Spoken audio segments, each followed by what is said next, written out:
Hello, everyone. Welcome to our Meet the Candidates session, where we are profiling the two candidates running in the 2024 board election for Vice President of Region 1.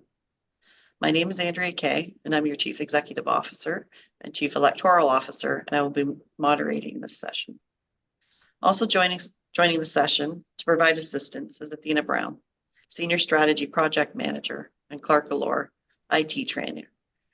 Athena will serve as the 2-minute timer. Here's the format that we will be using. Each candidate will be provided 2 minutes to make an opening statement prior to answering any questions regarding the role of Vice President, Region 1. For the questions, each candidate will have the opportunity to respond a maximum of 2 minutes. I will start alphabetically and then rotate the order. Please note that when one candidate is answering a question, the other candidate will be placed in the waiting room. They will be called back when it is their turn to answer the question. At the end of the session, each candidate will have an opportunity to provide closing comments of no more than 2 minutes each. So we will start with the opening statements of no more than 2 minutes. The first candidate is Whitney McGraw. Whitney, can you make your statement? So, Annie, hello everyone. My name is Whitney McGraw. I'm just here to really be able to, answer any questions that any members may have about myself or, my roles within the union, my advocacy,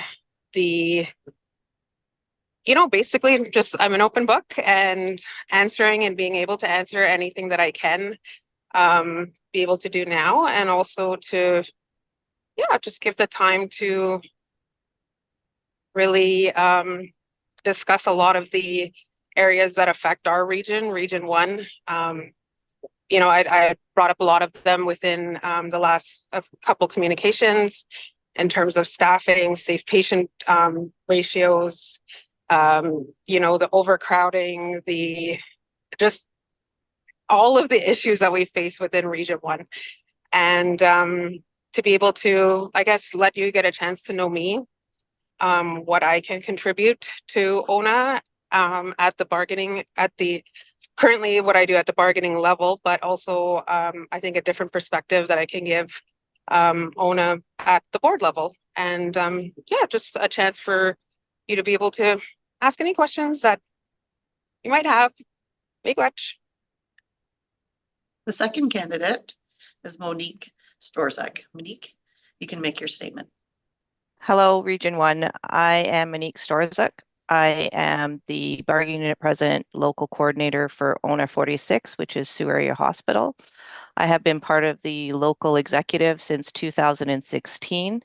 I have had many roles in the executive. I've worked as grievance chair, and in my first year as grievance chair has filed over 300 grievances for a membership of just over 500. I've also been the secretary treasurer. I have never been more energized and enthusiastic about ONA and the direction that we've been going in. I feel that with the new branding and the new look, that we have promoted our profession in a way that is making the public stand up and listen more effectively, to know that our healthcare system is broken, that we have had stronger media coverage, and that our strategic plan, which includes members informed, we work for you, everyone included, that we're striving to be what we say we're going to be. We're just not using words, but we're actually putting in actions for those, for that strategic plan. And I just really want to encourage everyone to take the opportunity to use your voice and to vote this election. It's important. Your vote is your power, and whoever you feel is the best candidate for you to represent you at Region 1, I just would really want to see a huge voting turnout this year. Thank you. Going alphabetically, for the first question, I will pose it to Whitney. One of the board of directors' overall accountabilities and responsibility is to carry out policies and work towards the objectives of the union so that ONA can meet its mission to defend the rights of and advocate for nurses and healthcare professionals. How has your ONA leadership experience prepared you to meet this responsibility as an ONA member? You know, I think that actually it comes more than just my experience with ONA. I really do believe that we get you know, a lot of our teaching and a lot of our knowledge from every aspect and every area that we work in, and every experience that we've gone through, that we've lived through, and those lived experiences, and what that can mean, you know, at a more of an executive table at the board level. I think in terms of strategic plan, I have reviewed ONA's strategic plan, and I feel like this for me has been the time that I felt is right for me in my journey where I am now, and also seeing where ONA is going, and that I want to be a part of that, and I want to be a part of the change in terms of, you know, making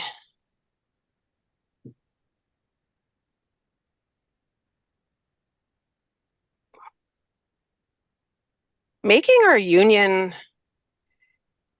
be a collective, safe space for all nurses, and to be able to really rely on that when you need it. And I have relied on my previous LROs and every support within each level of ONA myself.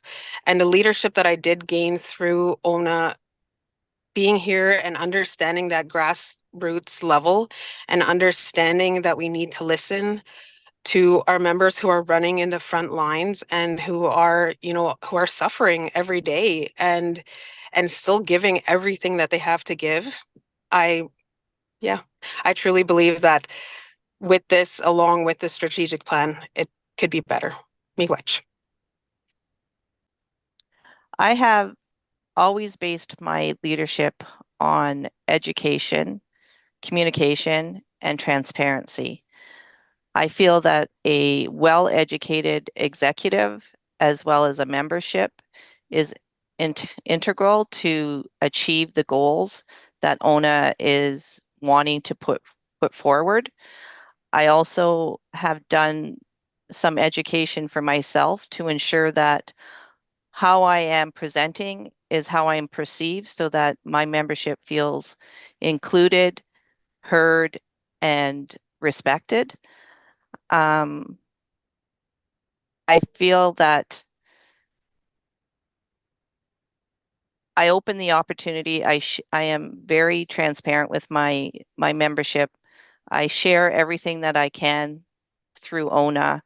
I ensure that they have all the opportunities the same as my executive to attend education if they so choose.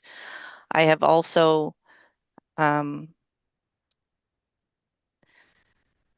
I have done things in a way so that they are driving the direction of our union, to know that they're the union. It's not just me.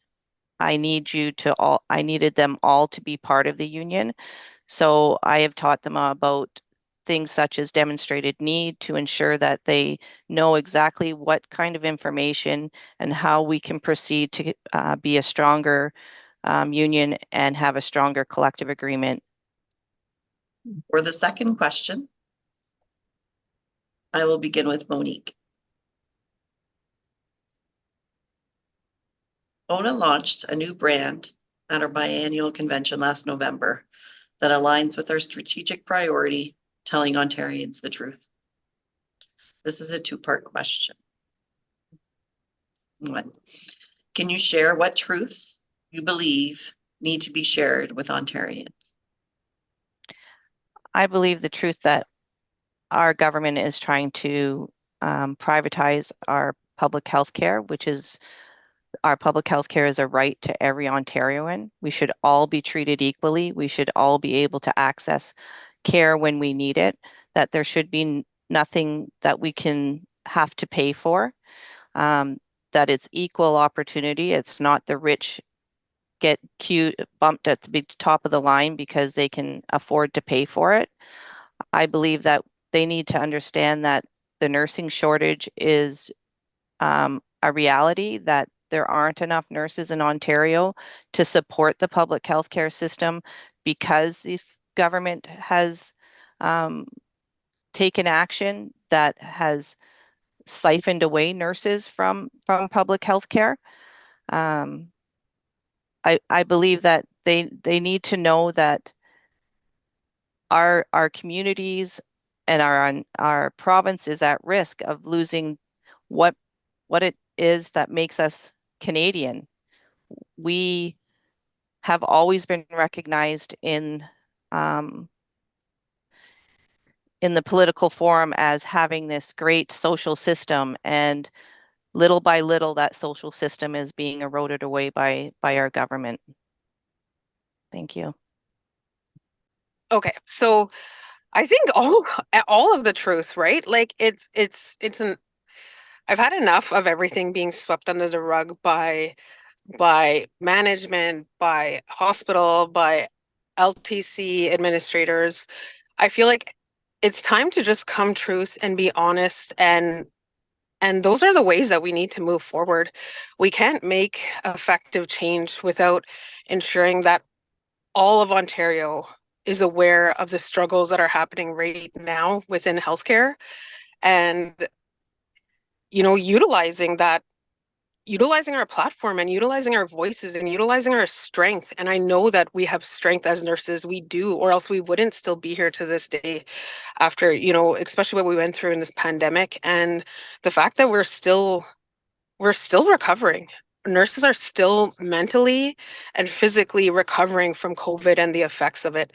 And I feel like before we become more broken, we need to continue to to speak our truth and to not give up and to not, you know, go back more into complacency and accepting and being defeated. I'm tired of being defeated as a nurse. I'm ready to like not stop and hold people accountable and using our voices and in a good way though, right? Is sharing our truth in the best way that we can, and in the hopes of making change happen, a positive change happen, not for only nurses, but for all of Ontario, because what we go through matters, and Ontario needs to hear the truth, and we need to make our voices, our positive voices, our good, strong, united front the way forward, rather than listening to, you know, not the truth, basically, from what we're hearing from government. The second part of the question is, how would you help to tell Ontarians these truths and continue to build our ONA brand? I think we have to be vocal in the media. We also have to discuss with our MPPs. We also have to engage our members so that they feel comfortable and empowered to speak out. We can certainly organize certain activities such as rallies and petitions and events that would help our membership feel comfortable to speak out. It's easier to speak out in a group than it is to speak out when you're an individual. So I would educate the leaders in this region so that they could create a more cohesive and solidarity among our region. Our region is quite vast, and it is hard to bring us all together. I think we need to give them tools and ways of doing things a little differently than they can down south because we are so vast in Region 1. So a lot of it has to do with education and supporting any type of media action or tools that they can do in this region where, we don't have a hospital on every corner, so we don't have our, someone to support us here, right here in our communities, but we could make relationships with other unions that would help support us. And getting involved with the OFL and the and your labor council is really important for locals to understand and to access. And those are the people that will help build your media for your community. Thank you.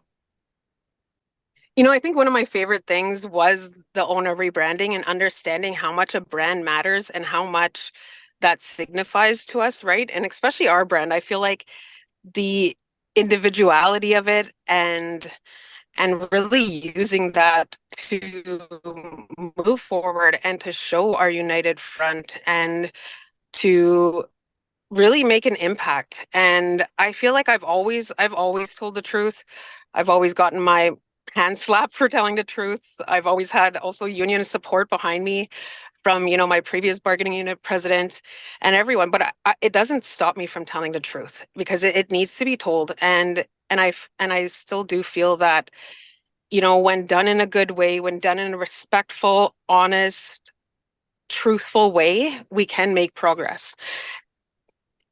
And I think it's using our voices, right? And using our strength together. Like we can only do this together. Not one person, not one board, not one local can make a change. We need to do it together. And together is the only way to move up.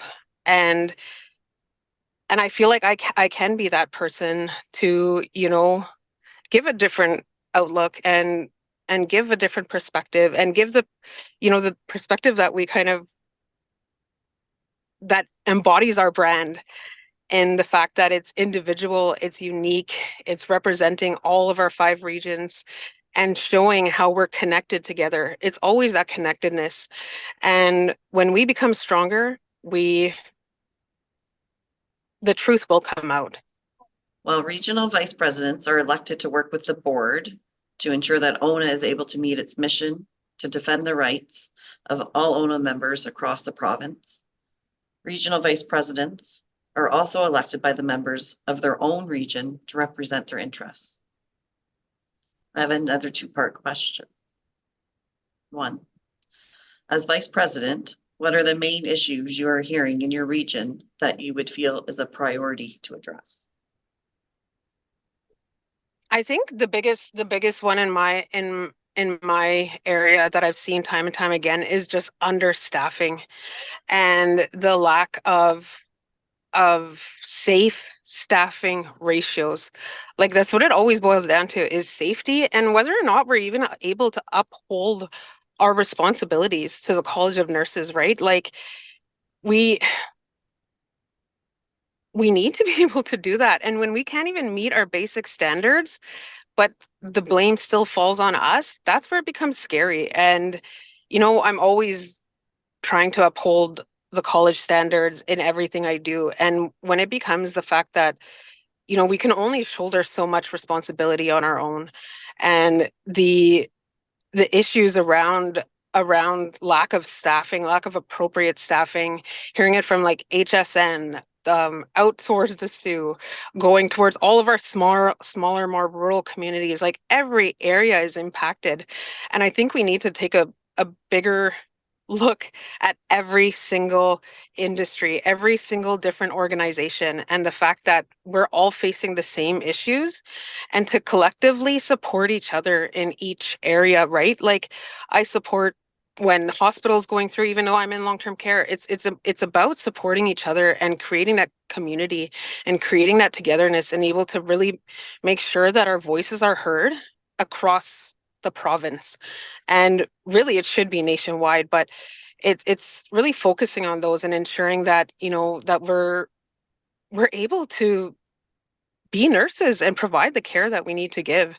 And it comes down to having good staffing ratio.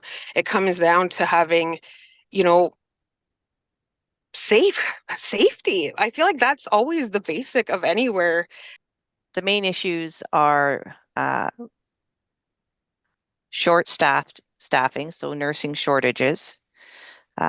Also, use of agency nurses. I have been lucky. It's not happened at my facility, but I know that it's happened at many facilities throughout our region. Also, the lack of support for education when you're from the employer when you're at work. There's not enough opportunity, or there because it's usually all stems from the short staffing. There's not enough staff to cover for your education leaves, to do your mandatory education, so it's not getting done. They're not making any effort to try and get it done for you. And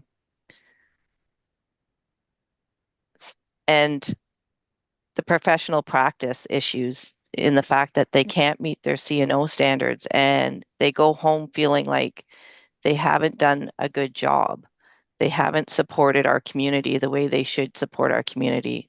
They haven't managed to use the skills, knowledge, and ability that they were trained to use because they're just running from one task to another. So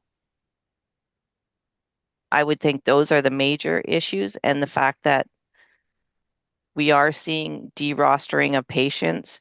The patients now are coming, we're seeing higher numbers of patients coming to our emergency departments.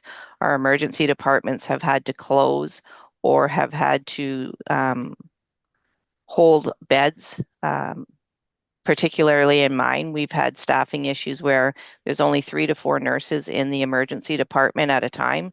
So they've actually had to block beds and could not admit patients into the emergency department, backing up in triage, backing up in ambulance offload, which is a huge problem in our facility. The second part of the question is, if elected, how will you gather feedback from your region to hear about their needs and concerns? I think that there's a lot of different ways, and I don't feel like there's ever one way to hear the information that needs to be. It needs to be a varied aspect of getting information because everyone has their different comfort levels, right? I know a lot of nurses who are actually so traumatized in the roles that they are, where they don't feel comfortable coming up to their bargaining unit president. They don't feel like coming forward because they're worried. They're worried about their job. They're worried about their job security. They're worried about putting food on their table. And I don't want anyone to ever have to be afraid to speak the truth and afraid of the repercussions that might come forward. So I feel like there has to be a multi-level approach to really looking at and hearing the actual struggles um, of our nurses in the front lines. So that can come from anywhere. That can come from your local tables. That can come from getting feedback from each organization. It could come from members, but it really comes down to each member finding the safest way for them to be able to share their stories and to share their perspectives, to share their struggles with your union. This is your union. This is your chance to really make a difference. And we'll be here to support you regardless of the results of this election. I know that Region 1 will have a great representation and a great leader for you. And it's through listening, listening, listening. That's all it is. So I think it's really listening from all levels, from all areas, and really broadening how we collect that information, right? And together we can make a difference. And yeah, miigwech. Well, I would access my local leaders, my LCs. They're my conduit to my membership.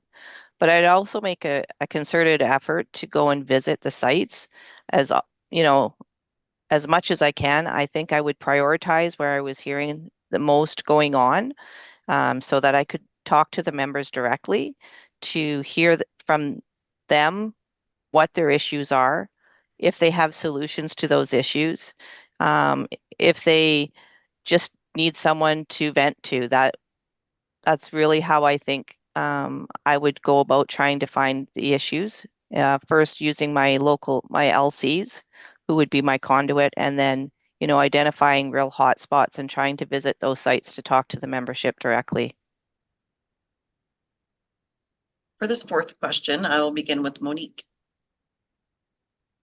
Picking up from the last question, regional vice presidents need to make decisions based on what is in the best interest for members from a provincial perspective, as well as what's in the best interest of the members from their regional perspective. There may be times when these decisions may appear to be at odds with each other. How would you handle these situations?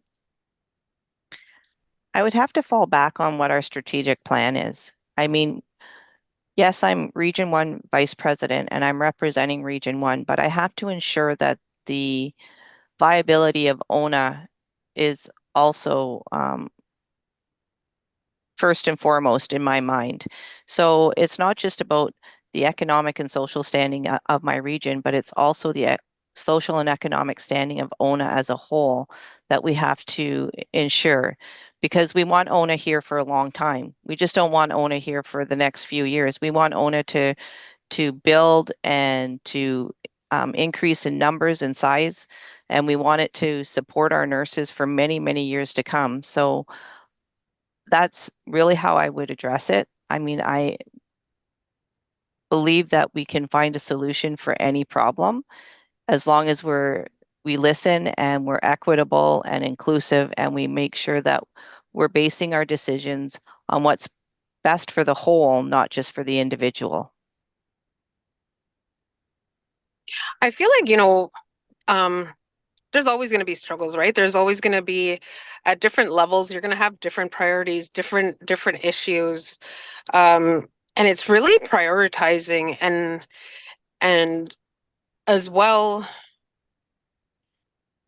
gaining perspective from other members at the board, right? That's why I feel like it's so important to have various individuals in each of these regions, because that's who's coming to this table, right? And making these important decisions, making this kind of ensuring that we're following the right path forward for ONA, and ensuring that we're keeping with our, with our mission, with our values, and really aligning to our strategic plan. I feel like that's what we have to really stick with and stay with, is understanding that we are a grassroots union, and to keep it that way, right? To ensure that we're getting that wraparound support for our members and really ensuring that their voices are upheld.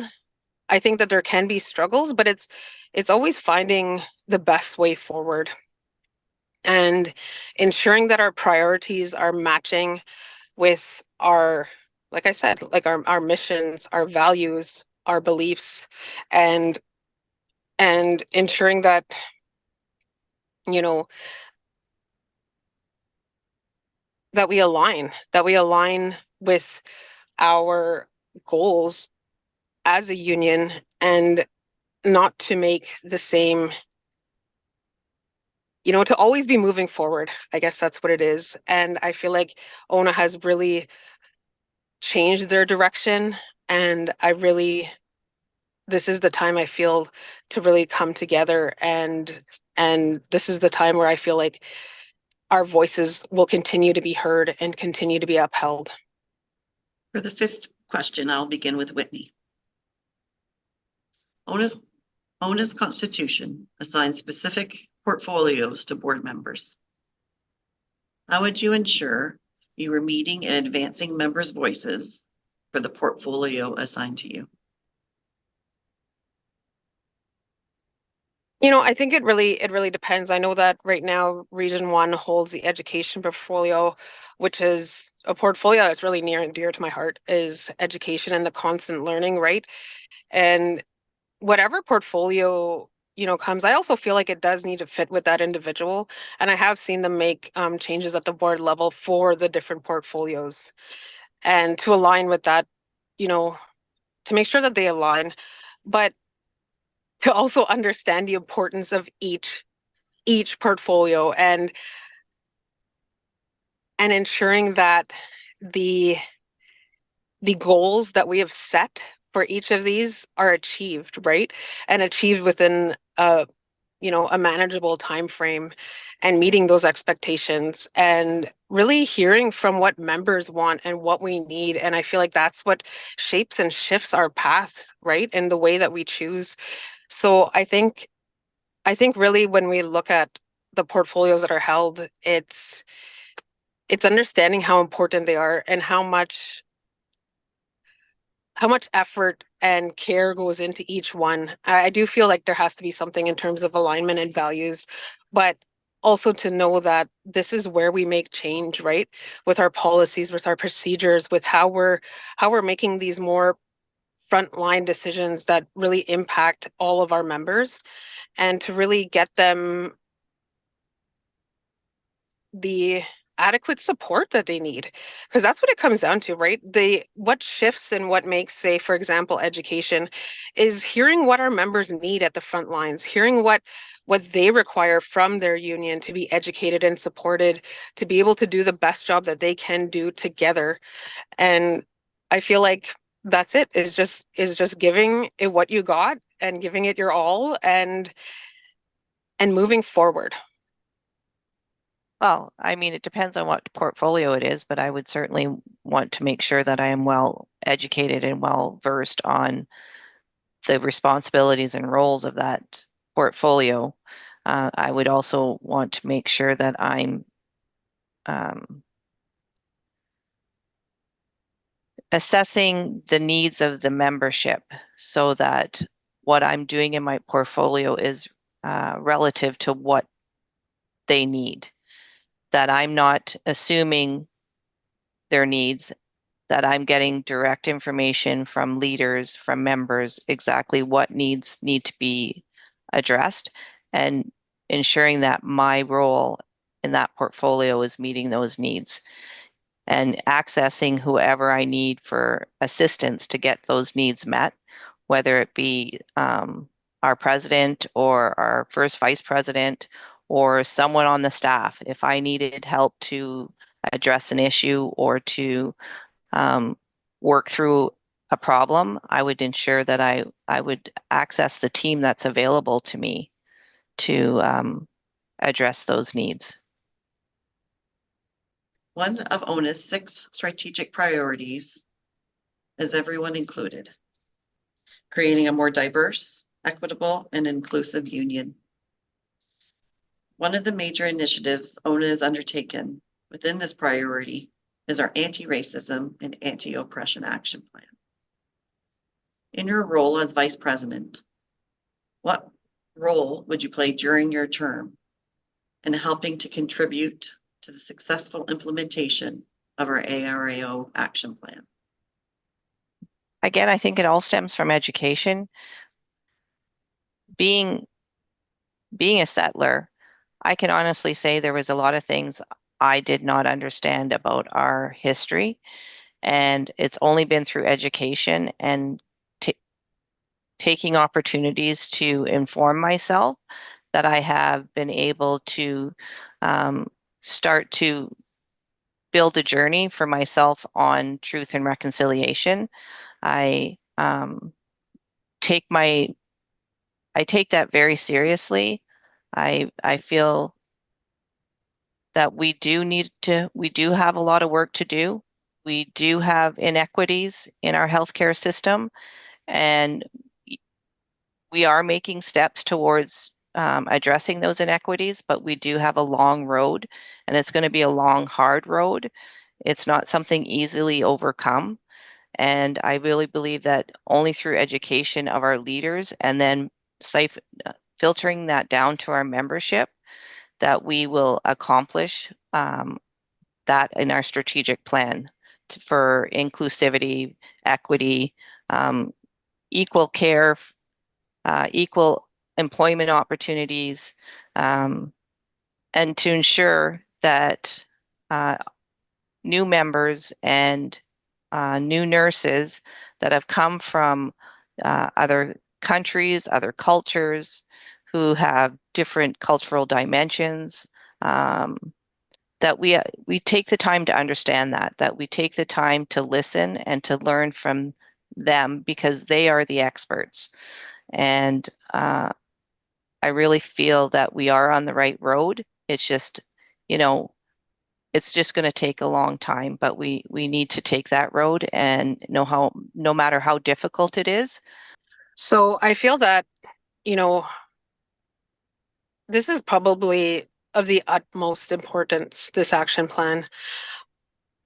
I saw the new direction ONA was going in and really speaking those hard truths. So one of those difficult truths to say is how inequitable the current healthcare system is for those members who are in racialized groups or members of the BIPOC community.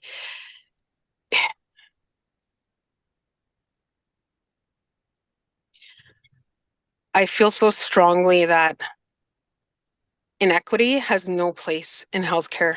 No, like zero. It has zero place to be in our healthcare system. And moving forward with the ARAO action plan is of the utmost importance. One of the teachings I give frequently is on my own culture's medicine wheel teachings, and to know that we all have a place in there, right? And to know that each part of that wheel, whether you're looking at red, black, yellow, or white, we all have our roles and we all have our responsibilities. And it's a circle for a reason. It's because we're all sitting at that table, right? We're all sitting there together, equal parts. There's no, hierarchy. A circle means continuity. A circle means community. And we can't do that if our diverse members don't have a voice or don't feel safe expressing their voices.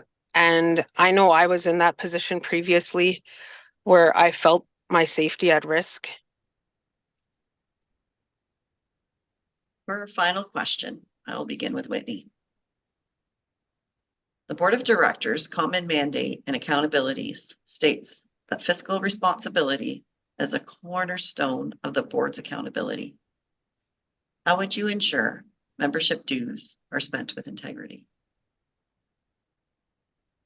This is another great question because I feel like, we have that responsibility to our members because how we're being funded it's not coming from government. It's not coming from anywhere else. It is coming from our members.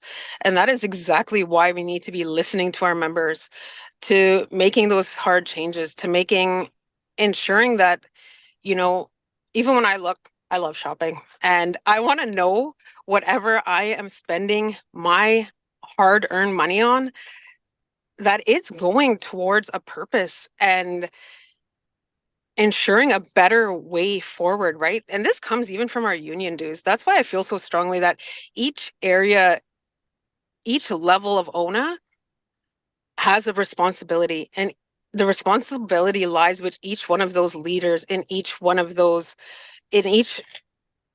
different sectors and each of the different locals, right?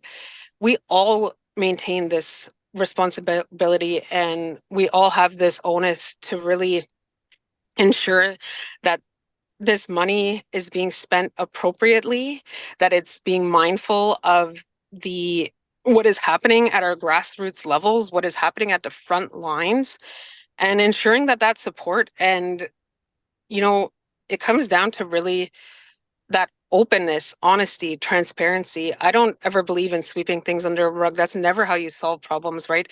It's laying it out there in the open, saying what and where your money is going and why, right? So you really there's a lot of this relies on trust and ensuring that you're trusting ONA at every single level. I feel like, I am very much a person who integrity means a lot to me and honesty means a lot. And I feel like it's even more, our responsibility is higher when it comes down to our members' money and making sure it's working for them. Well, that comes from, I think we're going in the right direction of having a treasurer on the board, because then you do have one person kind of overseeing the entire system, and they have the oversight of everything that's happening. And then we have a great financial team on the staff that help create our budgets and help us achieve our strategic plan. We have to focus, we have to ensure that what we're doing is in line with our strategic plan and that we're not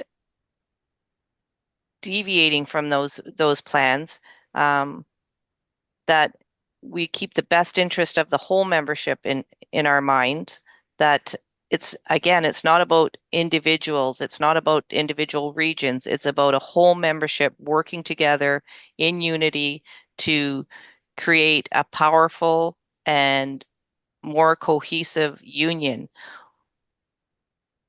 If we're going to have everyone included and stronger bargaining units, then we have to be fiscally responsible to ensure that our union has a great economic standing. We cannot function without having the ability to service our members. If we don't have the funds to give them the services they need to address their issues, then we're not going to accomplish what was in our strategic plan. We will now hear your closing statements of no more than 2 minutes. The first candidate to make a closing statement will be Whitney. Okay. So big watch everyone for listening, and hopefully, I was able to share a bit of my perspective and knowledge in some of the areas. And I really do still feel like it comes down to us, right? We're all in this together, and we need to be there to support one another, regardless of, racial differences, ethnic differences, different gender identities. For me, that's not where any of our disconnection should be. We need to be doing this together, and I think together we will form one of the strongest unions, and it is moving that way already. And I am so proud to say I am an ONA member, and I am so proud to be active within my union, within our union, right? Because it's your union as well. And I just so strongly feel that there's a way forward, and to really remember the basic principles of humanity, right? Is understanding that we're all struggling. We all come from different areas. We've all been through different struggles. Our lives have all been changed in many different ways. And what we need now more than ever is support from each other, support from your locals, support from every single level of ONA. And I know that they're there to support me. I feel it there every day.